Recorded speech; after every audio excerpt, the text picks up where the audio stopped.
حضور کا جب وصال ہوتا ہے تو حضرت زید بن عبداللہ اپنے باغ کو پانی دے رہے ہیں تو کسی نے جا کے ان کو کہا کہ حضور کا انتقال ہو گیا ہے، تو انہوں نے یوں ہاتھ اٹھا کے کہا اللہم اذہب بصری حتی لا ارا بعد حبیبی محمد احدا، اے اللہ میری آنکھوں کی بینائی اچک لے، مجھے نہیں چاہیے یہ آنکھیں، حضور کے بغیر میں اب کسی اور کو نہیں دیکھنا چاہتا۔ اللہ تعالیٰ نے ان کی آنکھوں کی بینائی ان کی دعا پر جو ہے وہ واپس لے لی۔ کچھ لوگ ان کا حال پوچھنے گئے، جب پتہ چلا ان کی بینائی چلی گئی ہے تو انہوں نے کہا بڑا افسوس ہوا ہے کہ تمہاری آنکھوں کی بینائی جاتی رہی، تو فرمانے لگے تمہیں افسوس ہوگا، مجھے تو کوئی افسوس نہیں، میں حضور کے چہرے کے بغیر کچھ دیکھنا ہی نہیں چاہتا۔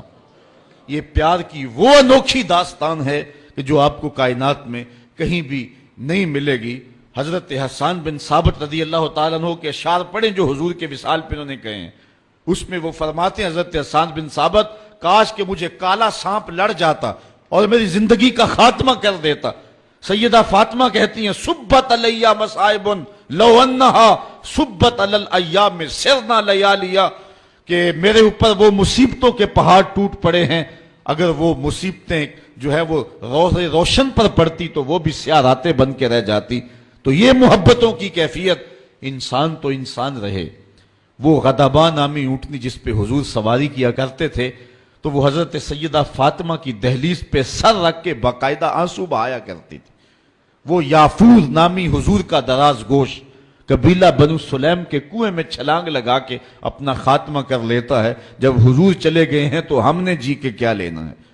حضرت امام احمد بن حنبل نے اپنی مسند کے اندر لکھا ہے کہ حضور کے گھر میں ایک چھوٹا سا ممولا تھا، جب حضور گھر آتے تو وہ کسی گوشے میں بیٹھ کے حضور کو دیکھتا رہتا، اور آقا کریم علیہ السلام جب گھر سے چلے جاتے اس طرح تو وہ مضطرب ہو جاتا، کبھی چارپائی پہ آ جاتا، کبھی چھت پہ، کبھی نیچے، کبھی دائیں، کبھی اوپر۔ جب آقا کریم علیہ السلام دوبارہ گھر آتے فساکانہ تو اس کے دکھی دل کو قرار آ جاتا۔ اور اگر محبتوں کی کہانیاں اور الفتوں کی دل آویز داستان کو چھیڑنے لگوں تو میں تمہیں ایک ایسی البیلی اور انوکھی کہانی سناؤں گا جس کو حضرت امام بخاری نے اپنی صحیح سند کے ساتھ روایت کیا ہے کہ مسجد نبوی کا ماحول ہے۔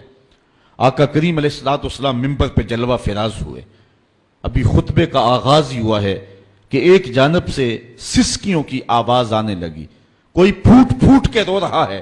صحابہ دائیں بائیں دیکھتے ہیں، رونے والا نظر نہیں آتا، اور رونے والا اس درد سے روتا ہے کہ سینوں کے اندر کلیجے پھٹتے دکھائی دیتے ہیں۔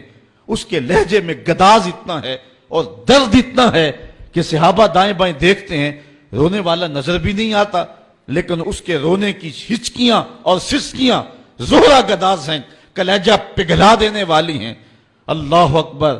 فنزل النبی صلی اللہ علیہ وسلم عن المنبر، حضور منبر سے نیچے اترے۔ آج پہلا دن تھا کہ حضور کے لیے منبر بنا تھا، حضور منبر پر بیٹھے تھے۔ پہلے کھجور کے ایک تنے کے ساتھ ٹیک لگا کے حضور واز کیا کرتے تھے، آج منبر بنا تو اس کو ایک سمت رکھ دیا گیا۔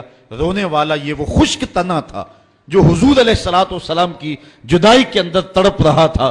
اس تنے حنانہ در ہجر رسول زارمی نالت چوں ارباب عقول، رومی کہتے ہیں کہ اس تنے حنانہ عاقل لوگوں کی طرح سسکیاں لے کے رو رہا ہے۔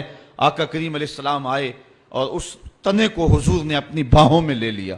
جس طرح کوئی بچہ بچھڑا ہوا ماں کی گود میں آ جائے تو اس کی گھگی بن جاتی ہے، اس طرح اس کی گھگی بند گئی اور آقا کریم اس کے اوپر اپنا ہاتھ پھیرتے رہے، اور بتدریج اس کی سسکیاں اور اس کا رونا کم ہوتا رہا۔ پھر تھوڑی دیر کے بعد آقا کریم دوبارہ منبر پہ آئے، صحابہ سے ارشاد فرمایا کہ اے میرے صحابہ لو لم افعل ہاکذا لہن الی یوم القیامہ، اگر میں منبر سے اتر کر کے اپنے عاشق زار کو یوں تسلی نہ دیتا یہ قیامت تک روتا رہتا۔